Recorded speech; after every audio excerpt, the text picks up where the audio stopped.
structures which are our today home task, yes, let's remind a little bit the development of the brain that passes several stages of it. There is a neural tube. The lower part of neural tube forms the spinal cord. The upper part forms brain. And you see the first stage of the development, there are just three primarily located cerebral vesicles. The anterior one is called protencephalon, the middle one is called mesencephalon, and the last one is rhombencephalon. Just three bubbles, three vesicles. This one, three.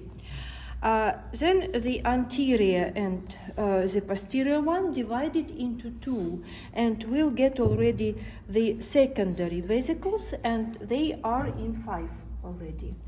And what is important, the mesencephalon, the middle one, is not changed. You see, it's the same, it's not subdivided. But the anterior and posterior, they are divided. And the result, the prosencephalon, is divided into the telencephalon, or for brain, the diencephalon. The diencephalon, yes, there are two parts. And from these parts, you see the hemispheres of brain are developed, and also the parts of the diencephalon, epithalamus, metathalamus, the structures of the hypothalamus and thalamus itself, they are developed from diencephalon. Rhombencephalon, this vesicle, divided into two. One, the lower one, is called myelencephalon. That is continuation of spinal cord. It's also called medulla oblongata, the same. And this one is metencephalon, or posterior brain, metencephalon. This brain gives pons and cerebellum.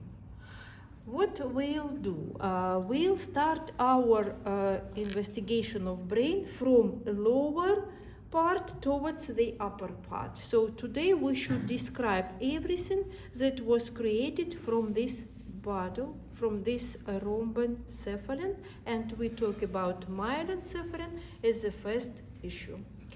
Well, where is here? We have specimens, different, you see different dissections, and first of all we should be orientated, yes?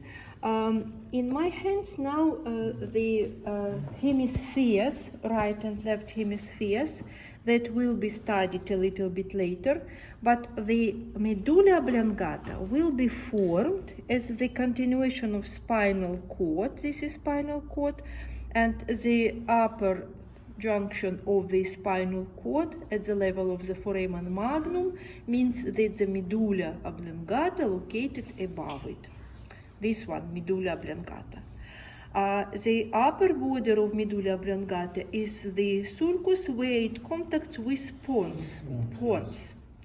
Well, this is the anterior or ventral surface of medulla oblongata, this one.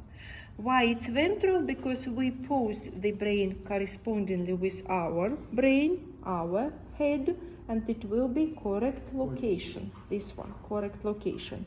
Well, when you describe, you can locate as it's possible for you. And here we can see medulla oblongata, myelencephalon, that is the first part of the brainstem, formed from the rhombencephalon. And the anterior surface of this part is the same equipped as the anterior surface of spinal cord. What does it mean? We have anterior median fissure, absolutely the same as it was on the surface of medulla spinal cord.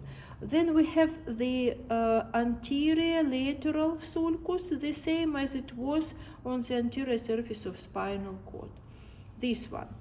But the new structure will be laterally from the anterior lateral sulcus. It's formed by the olive. You see this enlargement, and due to this enlargement, one of the terms to describe medulla oblongata is the bulb of cerebrum, like cerebral bulb. sometimes. And even in the hospital you can hear about the bulbar disorders. It's really similar to bulb due to this olive. These bundles, which are formed between anterior median fissure and anterior lateral sulcus, these bundles, they are called pyramids. The pyramids are formed by the corticospinal tract. At the level of the pyramids, the part of the corticospinal tract, the biggest part, 90% of all the fibers, 90, they cross the midline and go to the opposite side. The same on the right side, 90% of corticospinal tract goes to the opposite side. So as a result, exactly above the junction between medulla oblongata and spinal cord, we have the crossing fibers, and this crossing is called decussation of pyramids. Now we understand why the control of the centers is provided by the nuclei of the opposite side. For example, right part controls the left side of the body. The left nuclei control the right side of the body because of these crossing fibers, because of this decussation. What about the olive? Olive itself consists of the olivary nucleus. This nucleus is the part of the balancing system, and it's related with the nuclei of cerebellum. This one is cerebellum. And the main function of the olivary complex, of course, to coordinate, to balance movements, equilibrium, balance, coordination of movements. That is the nucleus does not depend on our consciousness. When we talk about the opposite side, you see this surface is hidden above the cerebellum. Yes, it's here, but we have it. This surface is called the dorsal surface or posterior surface. It's logically, it will be directed upwards. So to see, to observe it, we should remove cerebellum. Do we have this? Yes, we have. We have this specimen when the cerebellum is removed, and now we'll get the dorsal surface of medulla oblongata. This one is medulla oblongata, this one. So we recognize it. This was the ventral anterior surface. We can see pyramids and olive and anterior median fissure one more time. And this one is the dorsal surface. You see it, dorsal. Well, dorsal surface has again the same features of structure as spinal cord, nearly the same. So what does it mean? We'll get here the posterior median sulcus, this one. You see the structures are very small, therefore sometimes everybody should take it in your hands, yes, to recognize. So posterior median sulcus, this one. Aside we have the posterior intermediate sulcus. This is tiny small structure, and the next one is posterior lateral sulcus. Of course, the same fascicles as were in spinal cord located here, ascending fascicles. They are gracile and cuneate, fascicles. They are directed from the proprioceptive fields of oculomotor apparatus, and they form the perception of the touch, pressure, vibration, recognition of the body in the space, and tactile sensitivity directed towards the brain, cortex of brain. They are voluntary sensory tracts, this one. Gracile and cuneate fascicles. But what is important, at the level of the medulla oblongata, these long fascicles, they are interrupted by the nuclei. And here we have the gracile nucleus and the cuneate nucleus. They form the correspondent tubercles with the same names. We have the gracile tubercle and cuneate tubercle. Well, if the dissection of the tubercles would be done, we'll find here the sensory cells. We'll find here the nuclei. One is the gracile nucleus, the second is cuneate. The axons of these two nuclei form the medial lemniscus. It's the set of the sensory fibers. They are directed towards the thalamus, and the part of this medial lemniscus also forms crossing, goes to the opposite side from the right and left sides. And this decussation is called the lemniscus decussation, decussatio lemniscorum.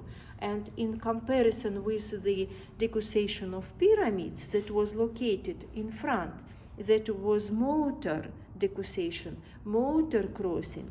This decussation is the sensory decussation because medial lemniscus is formed by the ascending axons starting from these two tubercles, gracile and cuneate tubercles.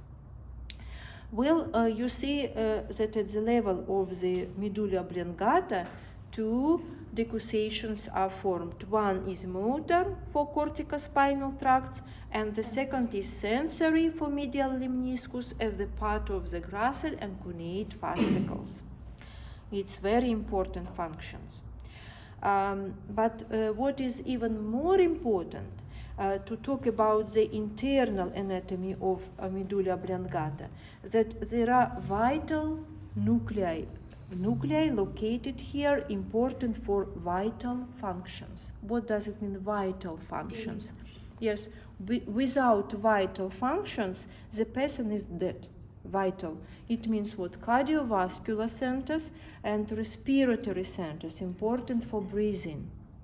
Well, you know some accidents, and if the reason of the accident, for example, some car accident, yes, when the hemorrhage, bleeding occurs in medulla oblongata, the death is exactly at the moment of the accident, because the centers important for survival, yes, here, vital centers, will be blocked.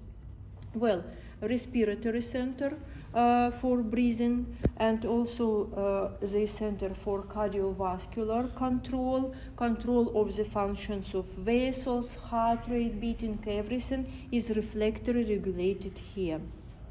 And you know, even when there are no reflexes, the coma can be formed, and if you remember some films, yes, the person can be in coma for many months and even years, yes, without reflexes. But when the centers of the respiratory and cardiovascular system, they are not damaged, but there are no reflexes in the cases when one more structure in the medulla oblongata is blocked, and this structure is called reticular formation. What does it mean? Reticular formation is not really nucleus, but it consists of the net-like structure with the chain of the different cells and the network of fibers to surround them. Reticular formation is extremely important structure that is formed starting from the medulla oblongata, continues towards pons, and goes to midbrain, and even the part of it is found in diencephalon. What does it do? Reticular formation has ascending and descending tracts. Ascending tracts, they are called as a reticular activating system. What does it mean? What does it activate? So due to these ascending tracts, all the parts of brainstem, the parts of medulla oblongata, pons, midbrain, they are alert. So they are awakened. So they set on a level of the awakeness, yes? So without reticular formation, the brainstem is not ready to conduct nervous impulses. So reticular formation is in the internal structure of the medulla oblongata.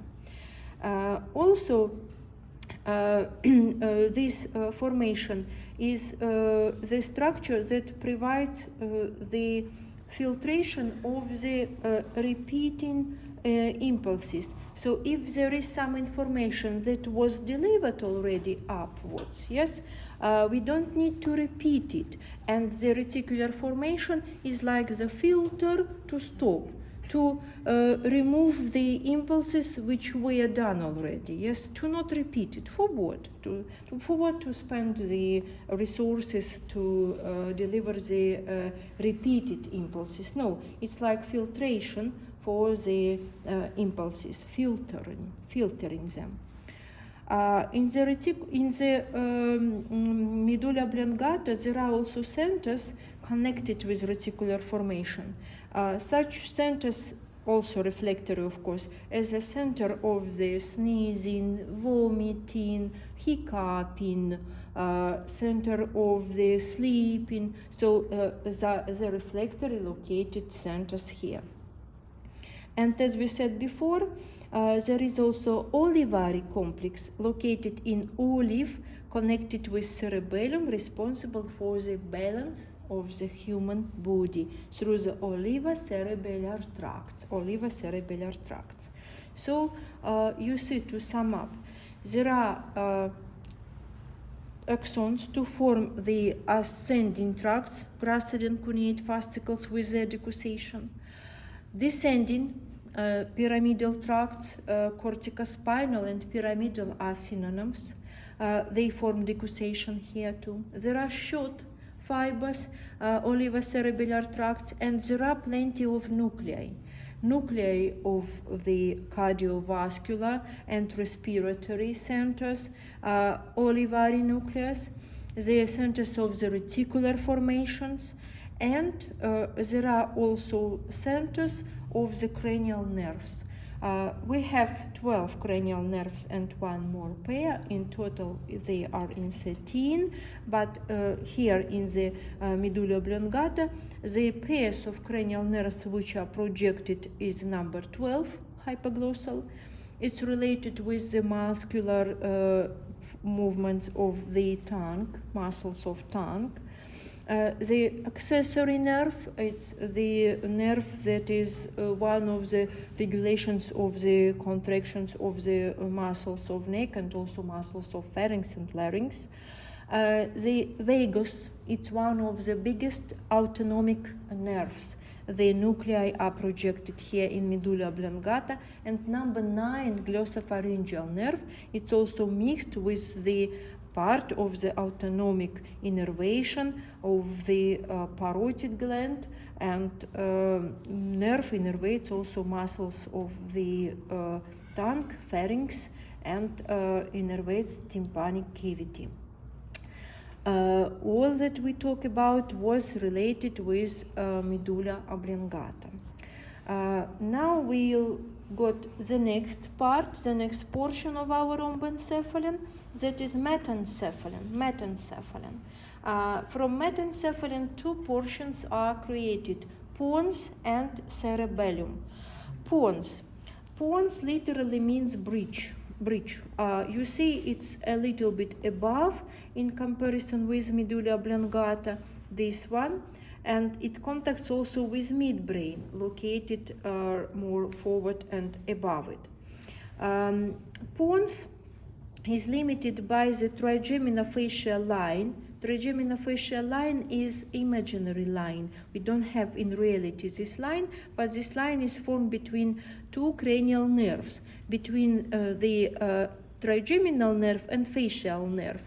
Aside, the medial cerebellar peduncles are located. So the trigeminofacial line limits the pons laterally. Below we have medulla oblongata, above we have midbrain, and it has also the ventral surface and dorsal surface. Ventral surface is equipped with groove, and this groove is called the basilar groove, and we can see here basilar artery. Sometimes it's even preserved, as for example on this specimen. You see? Basilar artery, basilar groove. A dorsal surface, again, it's hidden beneath the cerebellar hemispheres. When we open it, we'll get the dorsal surface of pons. Here is it. Together with the dorsal surface of medulla oblongata, they form rhomboid fossa. It's important projective area for cranial nerves. This fossa forms also the fundus, the floor for the fourth ventricle.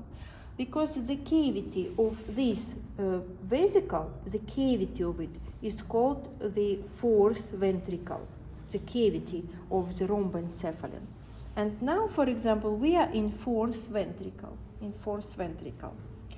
Now what about internal structure of pons? Of course, it's a part of brainstem located between medulla oblongata and midbrain. Therefore, all the tracts should pass through pons too. What kind of tracts? Corticospinal tracts. It's logical. If they start somewhere from cortex, go downwards, they should get medulla oblongata, and of course will pass pons too. The pyramidal tracts, corticospinal tracts, they are directed downwards, they pass pons. Dorsally located parts, medial lemniscus, that is created by the axons of the gracile and cuneate tubercles. It's also in the region of pons, in the dorsal part of it. In the dorsal part, there are also nuclei, which are nuclei of cranial nerves. Number 5, trigeminal nerve. Number 6, abducens nerve. Number 7, the facial nerve. Number 8, vestibulocochlear nerve. They are projected in the dorsal part of pons. Ventral part of pons is famous for the pontine nuclei. They are proper nuclei of pons. Why they are important? They are regulators of impulses between cortex of brain, there are corticopontine fibers, and cortex of cerebellum, pontocerebellar fibers. Well, the pons is like a regulator, yes, to allow these impulses from cortex of brain to go to cortex of cerebellum or to stop them. It's main regulator of connections between cortex of brain and cortex of cerebellum. Pontine nuclei, they are here.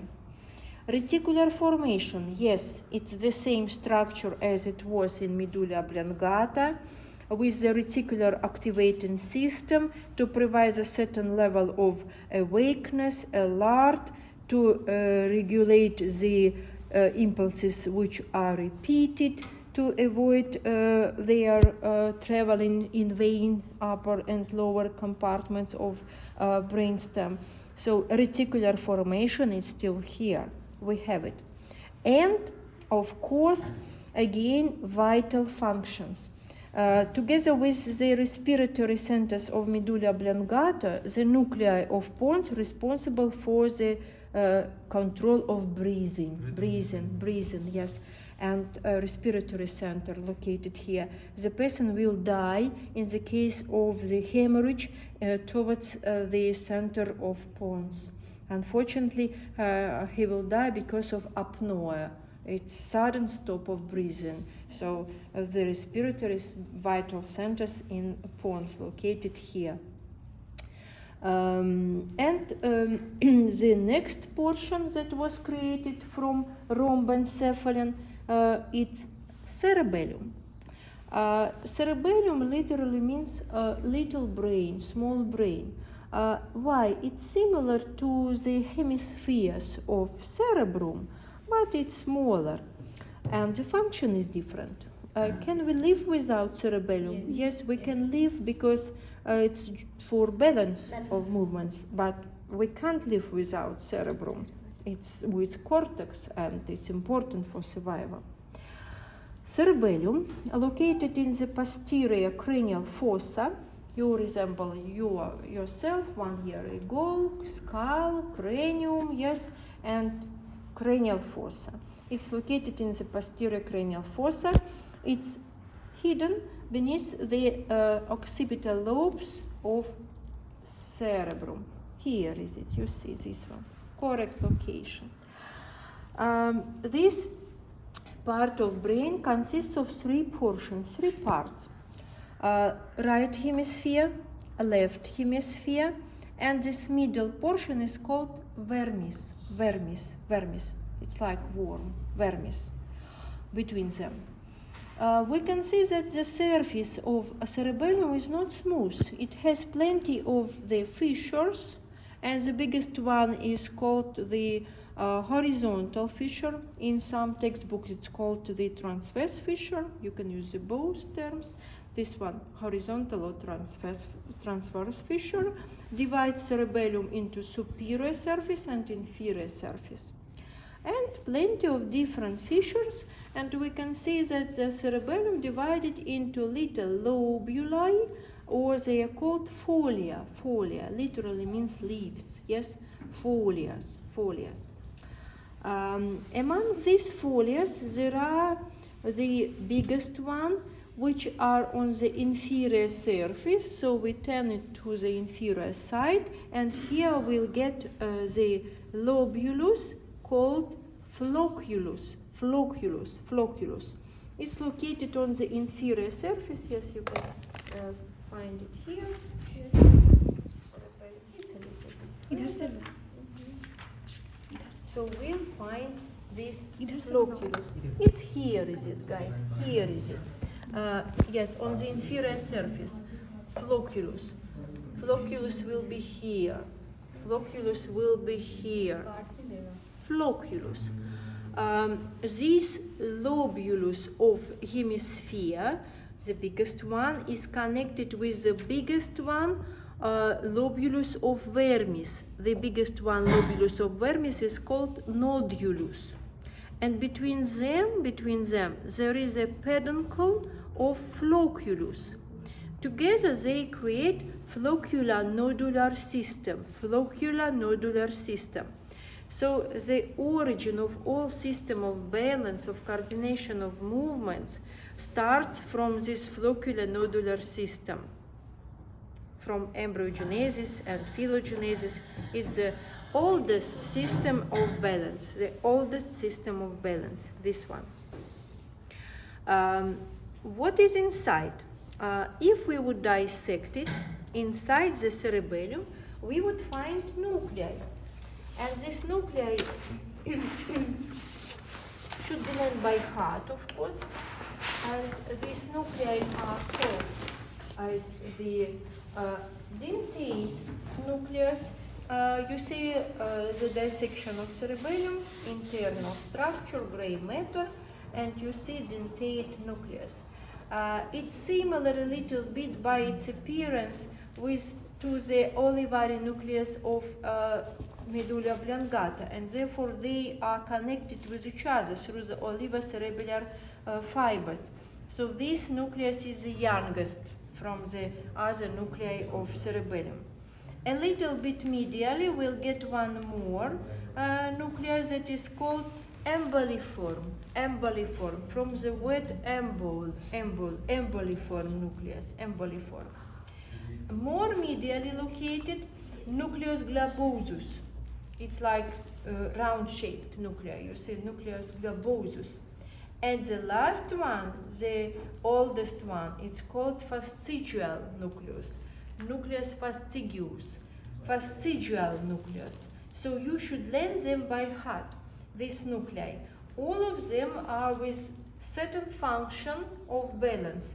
All of them are responsible for balance, for coordination of movements, for equilibrium. These nuclei, gray matter. White matter. White matter of cerebellum connected first of all with pons through the first pair of the cerebellar peduncles. This pair is called the medial cerebellar peduncles, this one. We can see pons and cerebellum. Between them there are pontocerebellar fibers. They form the medial cerebellar peduncles. It's already axons to form tracts, and the names of these tracts is the pontocerebellar tracts. The next pair of the cerebellar peduncles is called the inferior cerebellar peduncles. How we demonstrate it?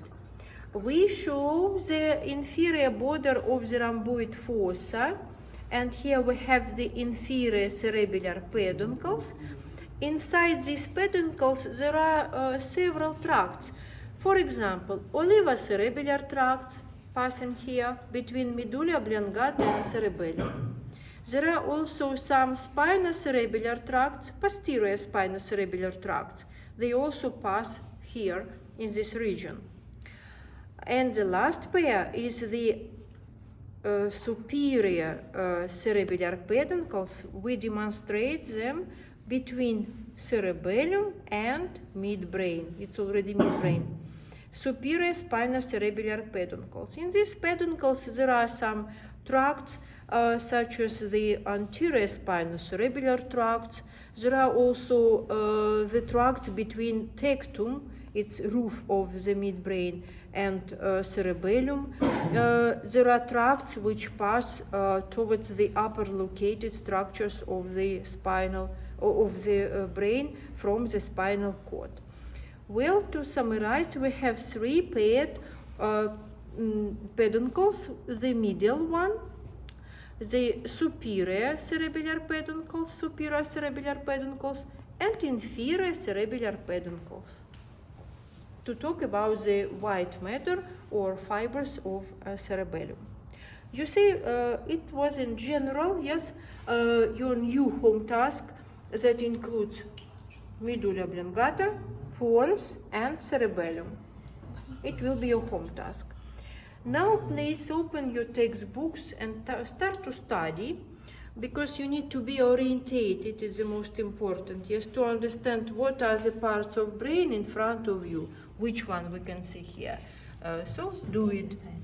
Pay attention also that we have not only horizontal but also sagittal dissections, and be orientated with it too, so it's right side of brain. We can see also here the part of spinal cord.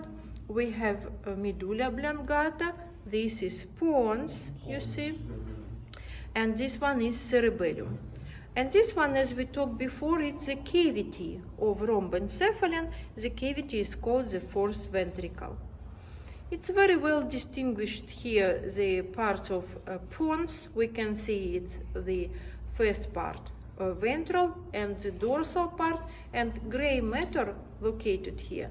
It's related with the auditory complex, related with hearing, and this is called trapezoid body. We can see it only on the sagittal dissection, related with the hearing nervous pathway, this one, trapezoid body.